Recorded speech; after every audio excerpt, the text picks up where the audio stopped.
अच्छा, ये पिछली क्लास में स्टूडेंट्स हमने डिस्कस किया था। एक तो हमने बात की थी कि स्प्लिटिंग ऑफ डी ऑर्बिटल का क्या पैटर्न होता है, and after splitting of D orbital हमने ये डिस्कस किया था कि कलर ऑफ कॉम्प्लेक्सेस का क्या रीजन होता है, व्हाई कॉम्प्लेक्सेस आर कलर्ड। और फिर मैंने पासिफर से रिलेटेड कुछ क्वेश्चंस आपको सॉल्व करवाए थे और कुछ बातें हमने ये डिस्कस की थी कि किस तरह से जो है वो कंपाउंड में कलर इंटेंसिटी इंक्रीज होती है, कि जब डी ऑर्बिटल में जो स्प्लिटिंग होती है अगर वहां पर एनर्जी गैप ज्यादा होता है तो वहां कलर इंटेंसिटी ज्यादा होती है, जिसका मतलब यह है कि एनर्जी एब्जॉर्ब ज्यादा होगी। तो जितनी ज्यादा एनर्जी एब्जॉर्ब होगी उतनी ही ज्यादा जो है वो आपका जो कलर ऑब्जर्व्ड होगा वो इंटेंस होगा, और जितना जो है वो एब्जॉर्बेंस कम होगी और तो आपका जो कलर ऑब्जर्व्ड होगा उसकी इंटेंसिटी उतनी ही कम होगी। आज जो हम बात करेंगे वो हमारा जो कॉन्सेप्ट है वो हमें डिस्कस करना है regarding stability constant.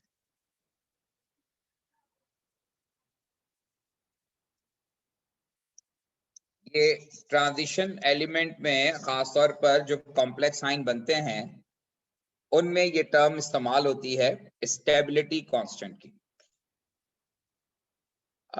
Basically stability constant जो है ये इक्विलिब्रियम कांस्टेंट ही होता है, ठीक है, इक्विलिब्रियम कांस्टेंट ही होता है और ये उसी तरह से प्रोडक्ट अपॉन रिएक्टेंट का रेशो होता है। लेकिन जो कॉम्प्लेक्सेस की केमिस्ट्री है उसमें इस इक्विलिब्रियम कांस्टेंट को स्टेबिलिटी कांस्टेंट कहा जाता है और इसका सिंबल जो हम रिप्रेजेंट करते हैं वो कैपिटल के जो इक्विलिब्रियम कांस्टेंट है, और इसके साथ STAB लिखते हैं जो कि स्टेबिलिटी को रिप्रेजेंट करता है। तो स्टेबिलिटी कांस्टेंट को हम डिफाइन करते हैं कि it is an equilibrium constant, it is an equilibrium constant for the formation of complex ion, for the formation of complex ions is called stability constant.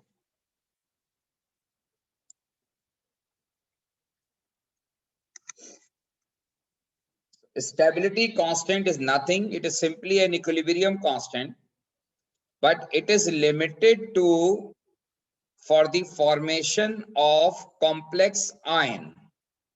यानी जब भी कोई कॉम्प्लेक्स आयन इन्वॉल्व होगा, कॉम्प्लेक्स आयन के अंदर कोई equilibrium constant, कोई reversible process होगा, तो कॉम्प्लेक्स आयन के अंदर इक्विलिब्रियम कांस्टेंट की जो भी वैल्यू होगी कॉम्प्लेक्स आयन फॉर्मेशन के दौरान हम उसे स्टेबिलिटी कांस्टेंट कहते हैं।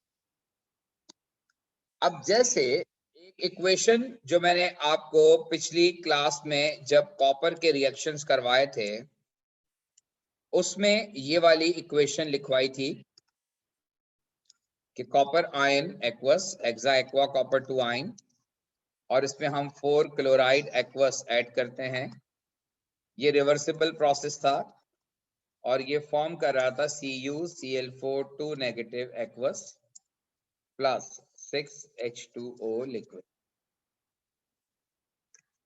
ये इक्वेशन थी। अब इस इक्वेशन के लिए हमें स्टेबिलिटी कांस्टेंट का एक्सप्रेशन लिखना है। अच्छा, अब एक इंपॉर्टेंट बात आपको मैं बताऊं जो कि आप ख्याल रखेंगे जब आप स्टेबिलिटी कांस्टेंट का एक्सप्रेशन लिखेंगे, जो कि इक्विलिब्रियम कांस्टेंट से थोड़ी मुख्तलिफ बात है, और वो ये है कि इन stability constant expression, in stability constant expression water is not included. Water is not included और इसका रीजन ये है कि because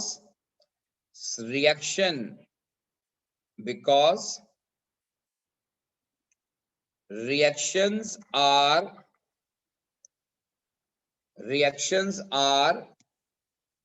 taking place in aqueous condition, in aqueous solutions. Therefore, concentration of water is very high and it is not changed and it is remain constant throughout the reaction.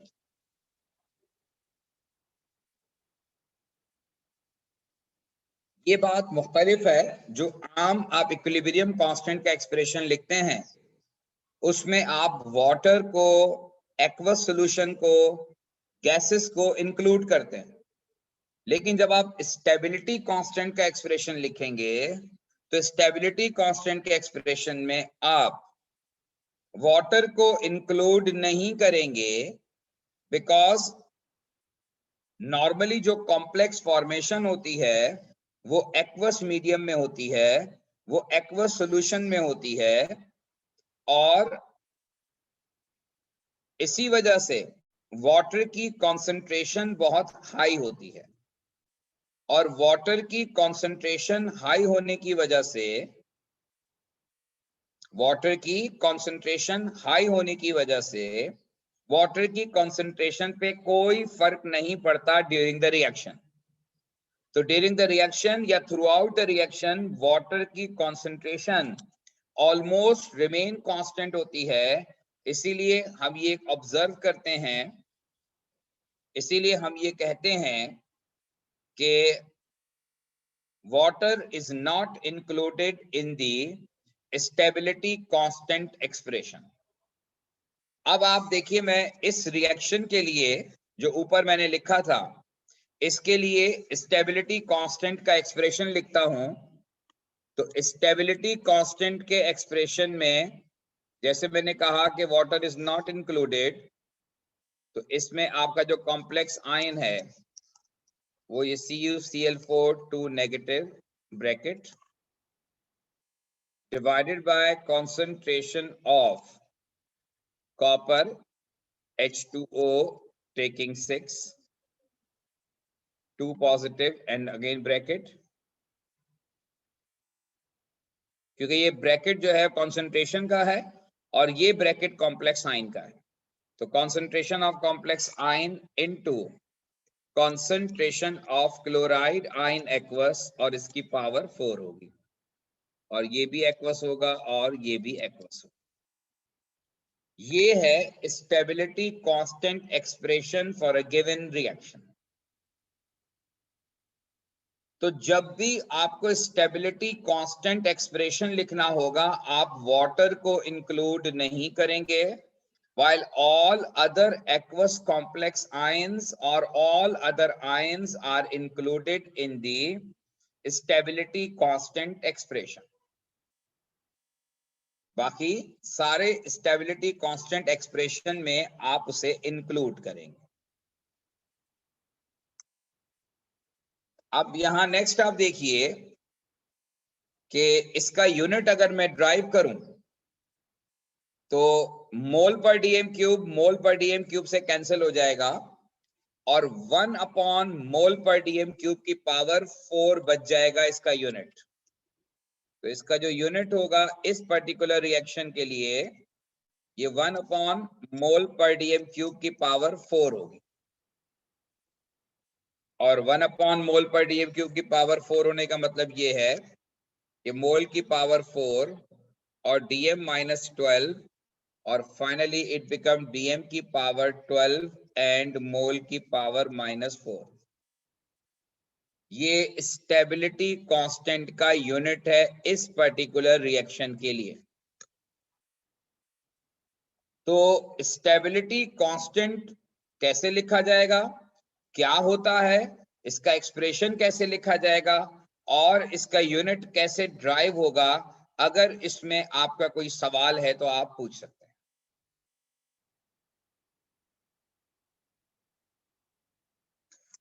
अच्छा, अब एक बात इससे रिलेटेड और मैं आपको बताऊं कि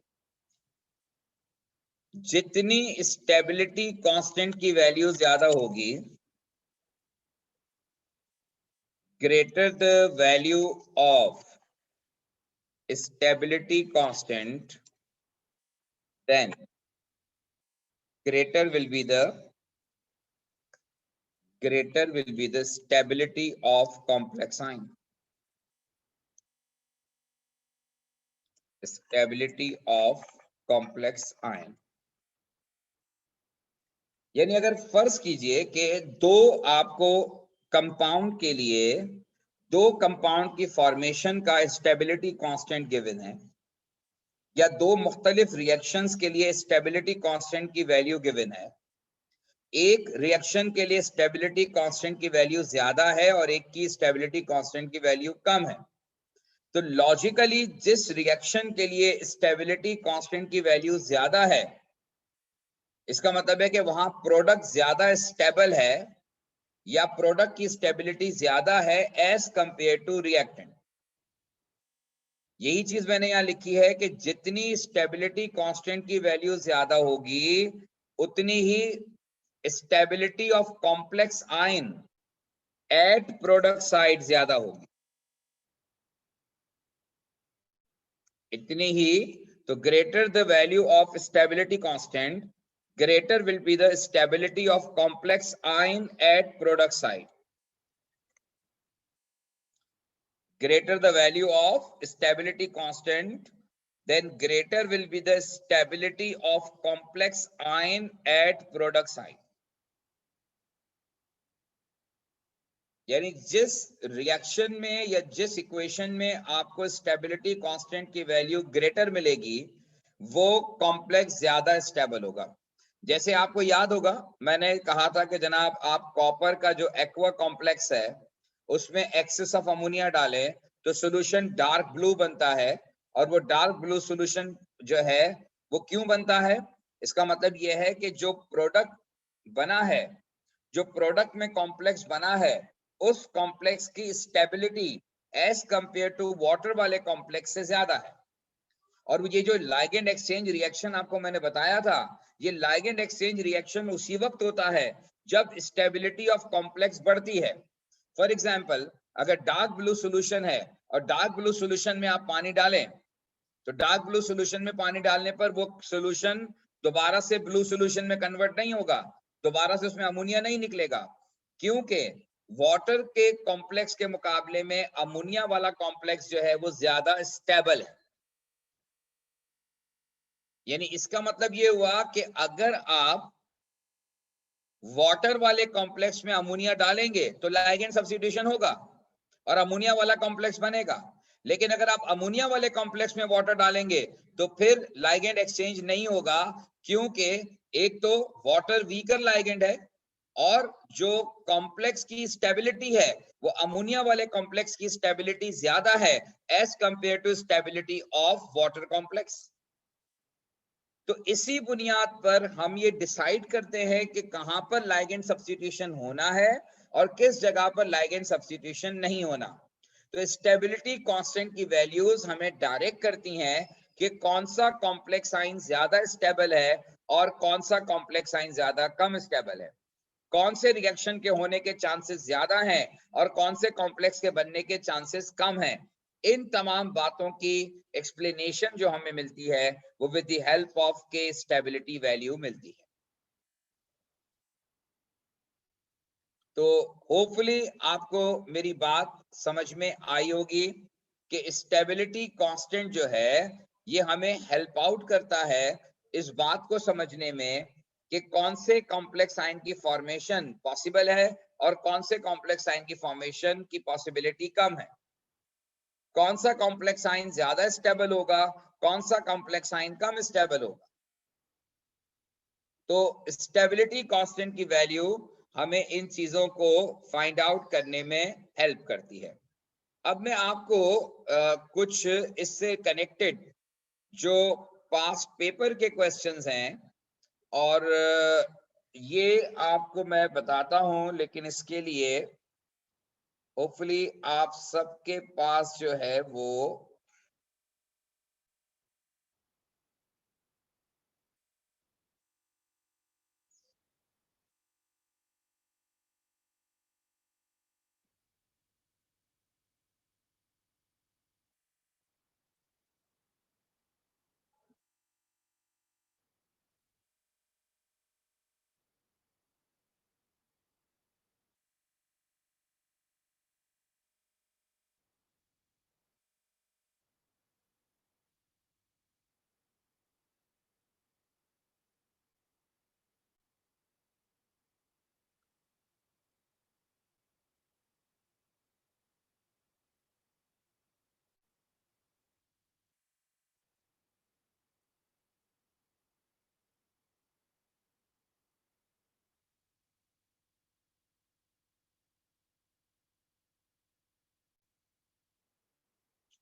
अच्छा जी, तो अम,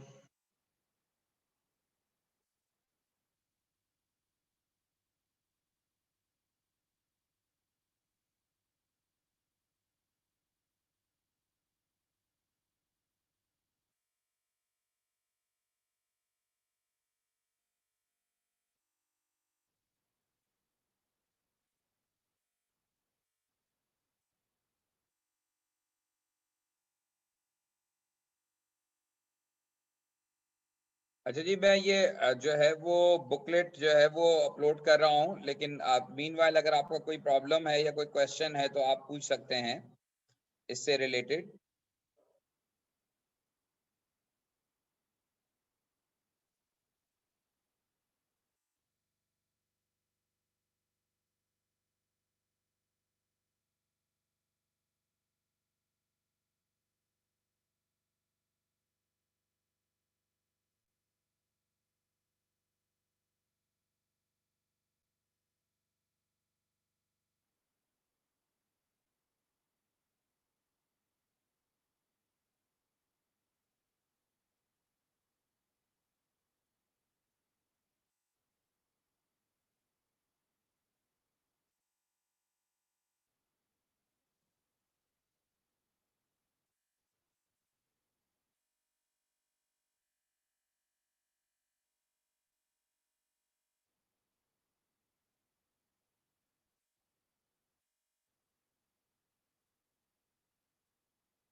अच्छा जी, ये वो बुकलेट डाउनलोड नहीं हो पा रहा, मैंने लगाया उसको, डाउनलोड करने की कोशिश तो कर रहा हूँ, लेकिन वो बुकलेट जो है जो मैंने आपको प्रोवाइड किया है वो अभी इस मेरे लैपटॉप पे डाउनलोड नहीं हो पा रहा, शायद कनेक्शन एरर है। बहरहाल मैंने आपको जो चीज़ें बतानी थी वो तो इसमें बता दी हैं। अभी मीनवाइल थोड़ा सा वेट कर लीजिए, जैसे ही वो डाउनलोड हो जाता है तो फिर मैं उसको ओपन करता हूँ।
अच्छा जी, ये अगर आपके सामने बुकलेट मौजूद है, मैंने इसे अपने मोबाइल पर शेयर ओपन तो कर लिया है, लेकिन ये मेरे जो है वो इस लैपटॉप पे जो है वो डाउनलोड नहीं हो पा रहा, शायद कनेक्शन एरर है। ये पेज नंबर आप निकालिएगा 155 पर, और पेज नंबर 155 पर जो है अगर आप सबके पास बुकलेट मौजूद है तो काइंडली निकाल लीजिए।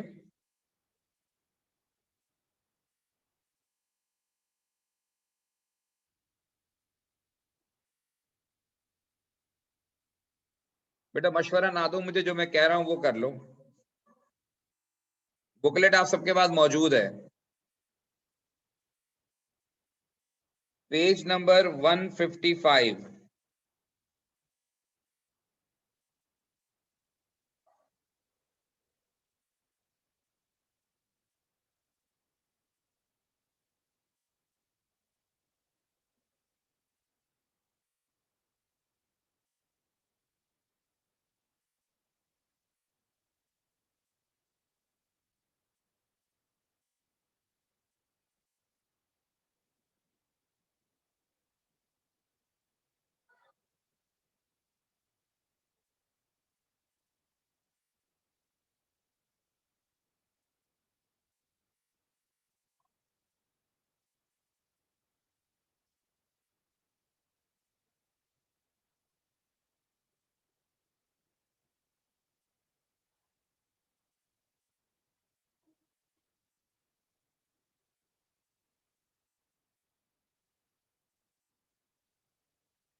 ओके जी, पेज नंबर 155 पर आप क्वेश्चन को रीड करें।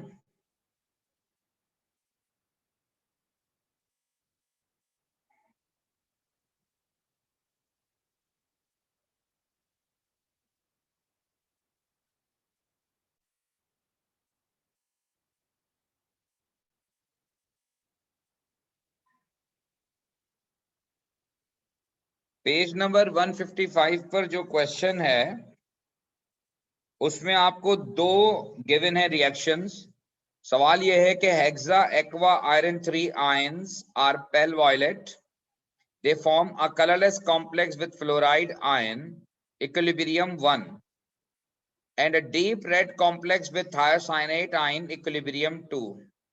आपको दो इक्विलिब्रियम रिएक्शंस गिवन है और दोनों इक्विलिब्रियम रिएक्शन के स्टेबिलिटी कांस्टेंट की वैल्यू गिवन है। पहले वाले कॉम्प्लेक्स में जहां फ्लोराइड आयन डिस्प्लेस कर रहा है उसकी वैल्यू 10 टू द पावर 5 है और दूसरे वाले की स्टेबिलिटी कांस्टेंट की वैल्यू 10 टू द पावर 3 है।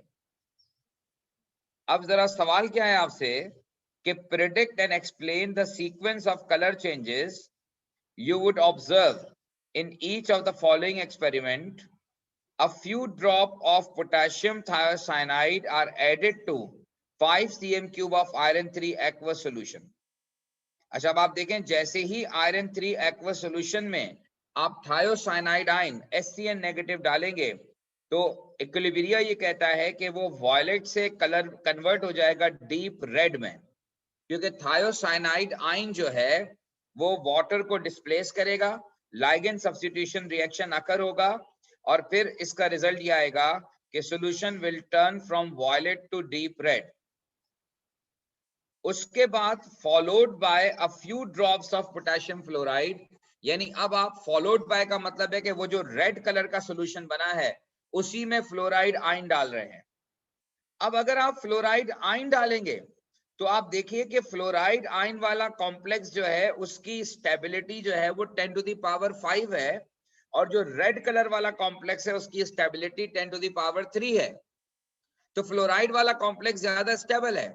इसका मतलब यह है कि जब आप उसमें फ्लोराइड आयन डालेंगे तो more stable complex will form, यानी अब आपका फ्लोराइड वाला कॉम्प्लेक्स बन जाएगा और जब फ्लोराइड वाला कॉम्प्लेक्स बनेगा तो सॉल्यूशन पहले वायलेट था, थायोसाइनाइड आयन डालने पर डीप रेड हुआ और जब आप डीप रेड सॉल्यूशन में फ्लोराइड आयन डालेंगे तो fluoride ion is a stronger ligand, उसका स्टेबिलिटी कांस्टेंट ज्यादा है, लिहाजा वो डिस्प्लेस करेगा, रिप्लेस करेगा और उसकी वजह से क्या होगा कि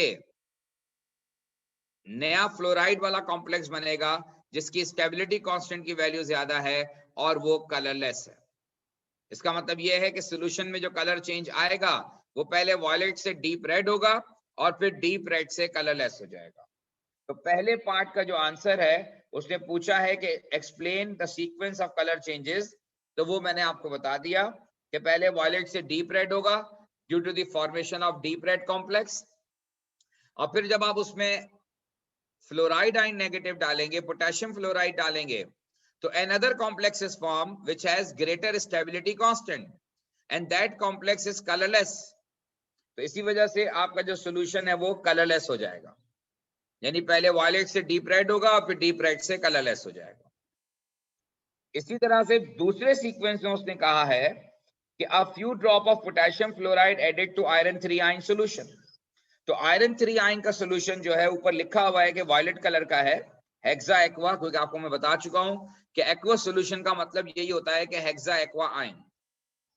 अब आप हेक्सा एक्वा सॉल्यूशन के अंदर जब फ्लोराइड आयन डालेंगे तो वायलेट से कलरलेस हो जाएगा, वायलेट से कलरलेस हो जाएगा। अब उस कलरलेस सॉल्यूशन में फॉलोड बाय पोटेशियम थायोसाइनाइड, अब पोटेशियम थायोसाइनाइड आपने फॉलोड बाय में डाला तो सॉल्यूशन रिमेन कलरलेस। इसकी वजह यह है कि फ्लोराइड आयन वाला जो कॉम्प्लेक्स है उसका स्टेबिलिटी कांस्टेंट ज्यादा है और पोटेशियम थायोसाइनाइड वाले का स्टेबिलिटी कांस्टेंट कम है। यानी इसका मतलब यह है कि फ्लोराइड थायोसाइनाइड को रिप्लेस कर सकता है, लेकिन थायोसाइनाइड जो है वो फ्लोराइड को रिप्लेस नहीं कर सकता, क्योंकि थायोसाइनाइड वाला जो कॉम्प्लेक्स है वो लेस स्टेबल है। तो स्टेबिलिटी कांस्टेंट की जो वैल्यूज हैं, ये वैल्यूज हमें हेल्प आउट करती हैं इस बात को आइडेंटिफाई करने में कि कौन से कॉम्प्लेक्स की स्टेबिलिटी क्या है, और इससे आप कलर चेंजेस जो है वो प्रिडिक्ट कर सकते हैं, जैसे मैंने अभी आपको बताया। और finally what type of reaction is occurring, तो अगेन लाइगेंड एक्सचेंज रिएक्शन है। होपफुली आपको मेरी बात जो है वो समझ में आ गई होगी।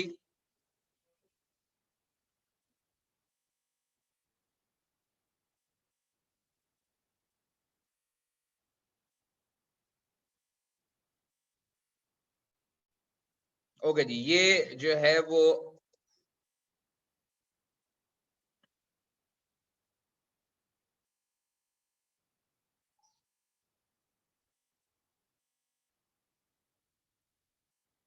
राइट जी, अब जो है ये डाउनलोड हो गई है। तो इस वक्त अब आपके सामने स्क्रीन पर यही वाला क्वेश्चन आपको नजर आ रहा है। ये वाला था पेज नंबर 115 का क्वेश्चन, या जो भी पेज नंबर था। अगर इसमें कोई आपको कंफ्यूजन है तो बताइए, 155। और अगर कंफ्यूजन नहीं है तो अब इससे अगला क्वेश्चन आप देखिए।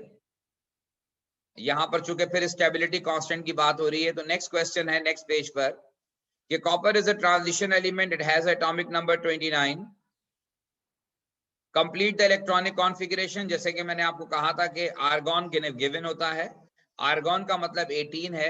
अब आपको 18 से आगे कॉन्फ़िगरेशन करनी है, और 18 से आगे कॉन्फ़िगरेशन का मतलब ये है कि आप जो है वो अब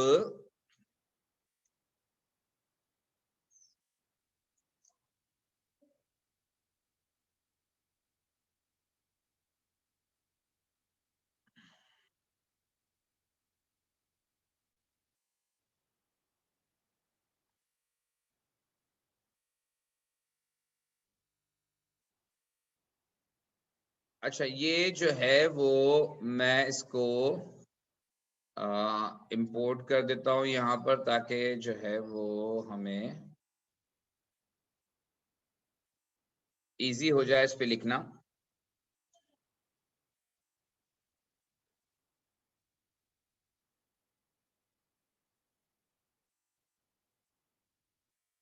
बहरहाल मीनवाइल ये क्वेश्चन आपके सामने स्क्रीन शेयर हो रही है, नवंबर 16 वाली। ये आर्गॉन का जो होगा वो 3D10 4s1 होगा कॉपर की कॉन्फ़िगरेशन, और कॉपर +2 में ये 3D9 4s0 होगा। नेक्स्ट वही रिएक्शन है जो ऑलरेडी आपने पढ़ा हुआ है। इस रिएक्शन में वही लाइगेंड एक्सचेंज रिएक्शन है, और कॉपर का वाटर के साथ कलर जो है वो ब्लू है, और कॉपर क्लोराइड का सॉल्यूशन जो है वो येलो होता है। शेप ऑफ कॉपर टेट्राक्लोराइड, ये है मैं आपको शेप ऑफ कॉम्प्लेक्सेस में बता चुका हूं, ये टेट्राहेड्रल होता है। मैंने आपको बताया था कि आप ये देखेंगे कि इसमें सराउंडिंग पेयर कितने हैं, उसकी बेस पर ये डिसाइड होगा।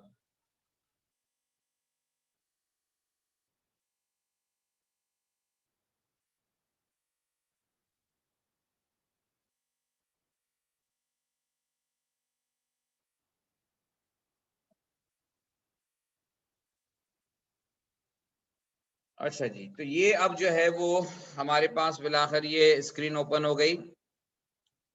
अच्छा जी, अब यहां पर आप देखिए next, right the expression for the stability constant और दिस इक्विलिब्रियम। इस इक्विलिब्रियम के लिए स्टेबिलिटी कांस्टेंट लिखना था, अभी मैं ये लिखवा चुका हूं ऑलरेडी आपको। नेक्स्ट है कि copper also form the complex ion, एक इथिलीन डायमाइन के साथ है और एक अमोनिया के साथ है। ये इन्होंने दो इक्विलिब्रियम 1 और इक्विलिब्रियम 2 दिए हैं आपको, और पूछा है बाइडेंटेट लाइगेंड क्या होता है। आपको पता है बाइडेंटेट लाइगेंड क्या होता है।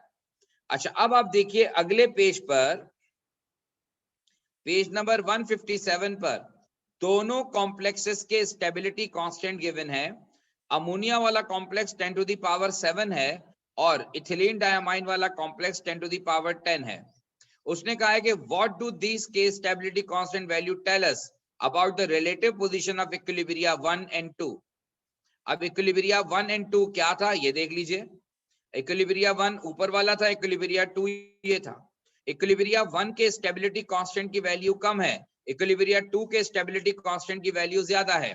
अब सवाल आपसे ये है कि इस वैल्यू को देखते हुए बताएं कि relative position of equilibria 1 and 2, तो डेफिनेटली जिसका स्टेबिलिटी कांस्टेंट ज्यादा है वो मोर इन फॉरवर्ड डायरेक्शन होगा as compare to backward direction. यानी आप कह सकते हैं कि इथिलीन डायमाइन वाला कॉम्प्लेक्स जो है वो मोर स्टेबल है as compare to diamine complex. So equilibria 2 is more in forward direction as compared to equilibria 1.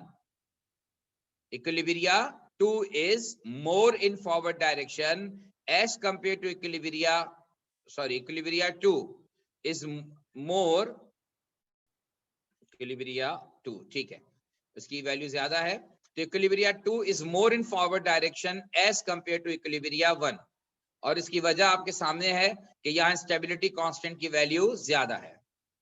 Next, निकल फॉर्म्स निकल complex ion now stereo isomers. आपको मैंने कहा था कि बाइडेंटेट के साथ जो स्टीरियो आइसोमर्स बनते हैं वो हमेशा ऑप्टिकल आइसोमर्स बनते हैं, और फिर यहां पर आपको ऑप्टिकल आइसोमर शो करना है।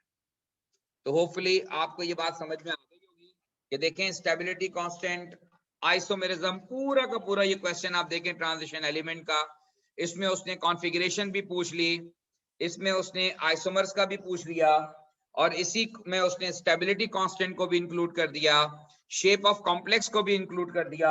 आप समझें कि तकरीबन पूरा चैप्टर इस एक क्वेश्चन के अंदर उसने डाल दिया है। ये पूरा चैप्टर जो है वो एक क्वेश्चन के अंदर मौजूद है। रीसेंट जो पेपर्स हैं, अगर उसमें मुझे जी ये क्वेश्चन जो है ये अब आपके सामने जो है वो जून 17 का क्वेश्चन आ रहा है, और ये जून 17 का क्वेश्चन है। इसमें bubbling air through different aqueous mixture of COCl2, NH4Cl and ammonia produces a various complexes.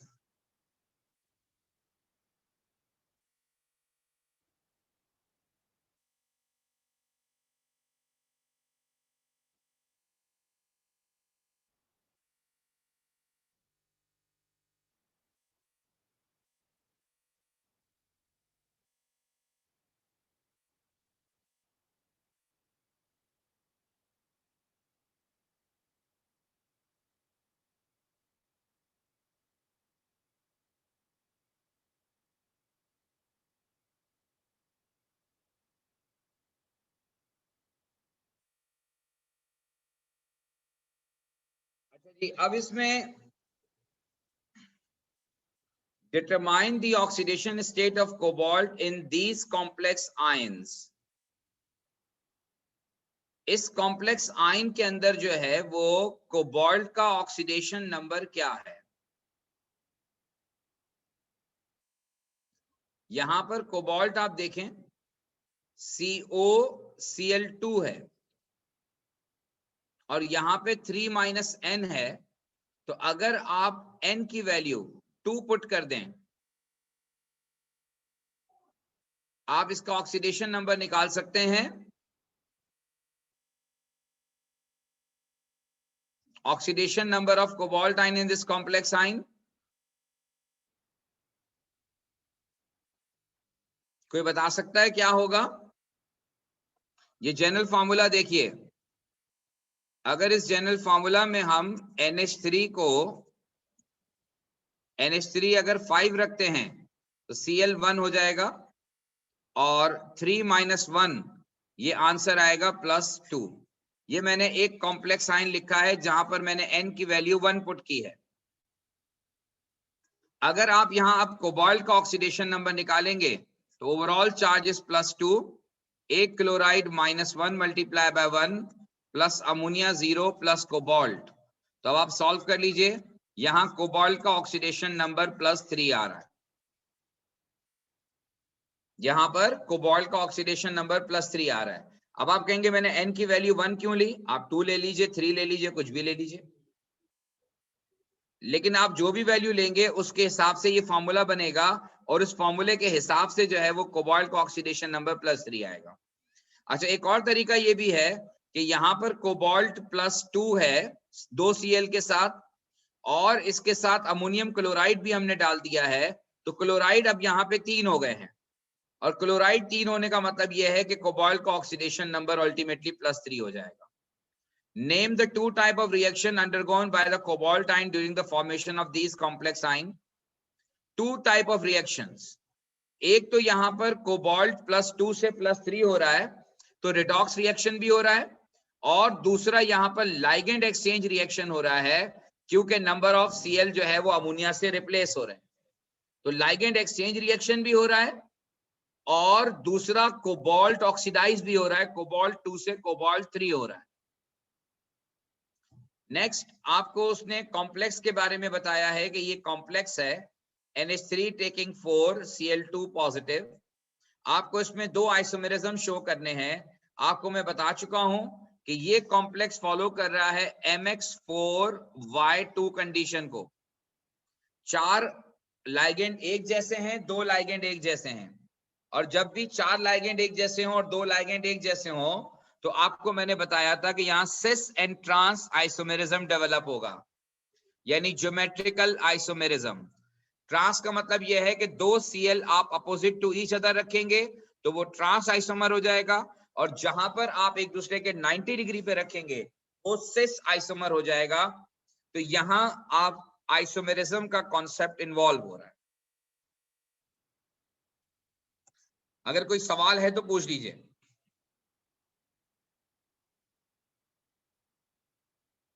Next है what is mean by term coordination number. तो कोऑर्डिनेशन नंबर जो है वो आपको बता चुका हूं मैं कि number of surrounded pair of electrons को हम कोऑर्डिनेशन नंबर कहते हैं।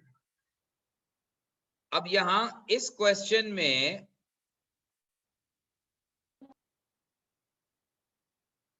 कोऑर्डिनेशन नंबर आपको पूछा गया है, कॉम्प्लेक्स सी है कोई, इसमें मेटल आयन क्रोमियम 3 पॉजिटिव है, Cn नेगेटिव है। अब आपको चार्ज ऑफ कॉम्प्लेक्स गिवन है, क्रोमियम 3 है और ओवरऑल -3 चार्ज है और Cn नेगेटिव है, एक Cn का -1 चार्ज होता है, क्रोमियम +3 है, तो क्रोमियम +3 3 Cn के साथ अपने आप को न्यूट्रलाइज करेगा, लेकिन ओवरऑल चार्ज -3 का मतलब यह है कि 3 नेगेटिव चार्ज एक्स्ट्रा हैं, यानी एक क्रोमियम के साथ 3 Cn आने चाहिए थे और 3 एक्स्ट्रा का मतलब यह है कि 3 Cn एक्स्ट्रा हैं, तो कॉम्प्लेक्स का फॉर्मूला बनेगा क्रोमियम के साथ Cn6 and 3 negative overall charge. ये फार्मूला ऑफ कॉम्प्लेक्स सी है। और यहां पर कोऑर्डिनेशन नंबर 6 है because 1 Cn negative is a monodentate ligand, तो अल्टीमेटली 6 साइनाइड का मतलब यह है कि ओवरऑल जो है ये इसका कोऑर्डिनेशन नंबर 6 बनेगा।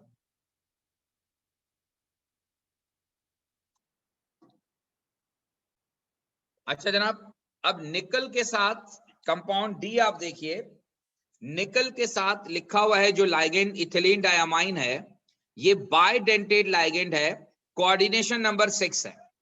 एक मॉलिक्यूल जो है वो 2 लोन पेयर देगा तो कोऑर्डिनेशन नंबर 6 का मतलब यह है कि आपको टोटल 6 पेयर की जरूरत है। 6 पेयर का मतलब यह है कि एक निकल के साथ जो है वो 3 इथिलीन डायमाइन आएंगे। ये कंपाउंड डी का मैंने फॉर्मूला लिखा है। और ओवरऑल चार्ज क्या होगा? Overall charge will be 2 positive, क्योंकि यहां पे निकल 2 पॉजिटिव है और इथिलीन डायमाइन जो है वो न्यूट्रल लाइगेंड है। तो ये फार्मूला ऑफ कॉम्प्लेक्स होगा और इसके साथ ओवरऑल चार्ज जो है वो 2 पॉजिटिव होगा। Overall charge on a complex is 2 positive.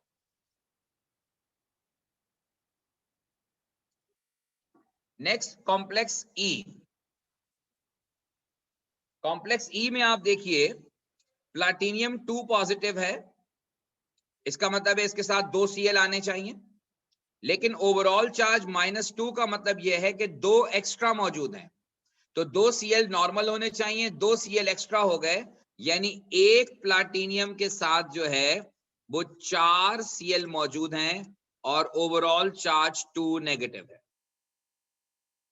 ये है फार्मूला ऑफ कॉम्प्लेक्स आयन ई। और यहां पर कोऑर्डिनेशन नंबर 4 होगा, क्योंकि 1 platinum is surrounded by 4 Cl and each Cl negative is a monodentate ligand. इसके बाद जो लास्ट केस है F, इसमें ऑलरेडी आपको कॉम्प्लेक्स का फॉर्मूला गिवन है और ओवरऑल चार्ज पूछा है।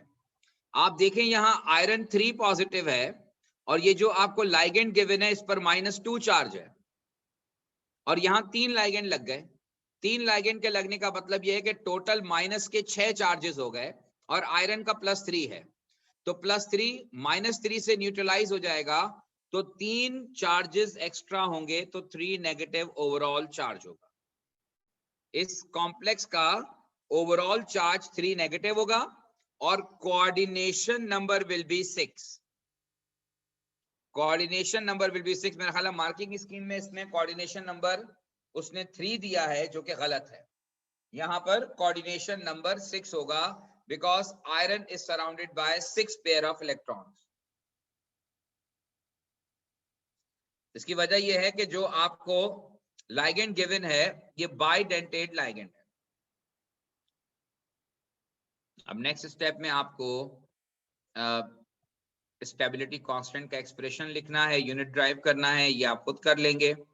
इक्विलिब्रियम 3 आपको गिवन है और फिर इक्विलिब्रियम 3 जो है वो इन टर्म ऑफ स्टेबिलिटी 1 स्टेबिलिटी 2, आप इन दोनों इक्वेशन को डिवाइड करेंगे और उसी से फिर आप ये कांस्टेंट जो है वो ड्राइव करेंगे। ठीक है जी। स्टेबिलिटी 1 टू स्टेबिलिटी 2, यानी कि आपके स्टेबिलिटी 1 का एक्सप्रेशन लिखेंगे, फिर स्टेबिलिटी 2 का एक्सप्रेशन लिखेंगे और फिर इक्विलिब्रियम 3 के लिए आप इन दोनों को डिवाइड करेंगे। In term of stability 1 to stability 2 automatically नया एक्सप्रेशन डेवलप हो जाएगा। ये आप करके देखिएगा। इसमें फिर कोई प्रॉब्लम हो तो अगली क्लास में आप बुकलेट अपने साथ लेकर आएंगे। इसके जो भी प्रॉब्लम्स हैं उनको हम थोड़े से और चीजें डिस्कस कर लेंगे और अगर कोई प्रॉब्लम नहीं होगा तो then we will move to analytical. अब बुकलेट के बगैर आप नहीं आएंगे, क्योंकि एनालिटिकल भी पूरा जो है मैं बुकलेट से ही सॉल्व करवाऊंगा, क्योंकि उसमें जो भी एक्स्ट्रा एग्जांपल्स हैं वो भी मैंने बुक में ही डाली हुई है। अगर अभी तक का कोई क्वेश्चन आपके जहन में है तो पूछ लीजिए।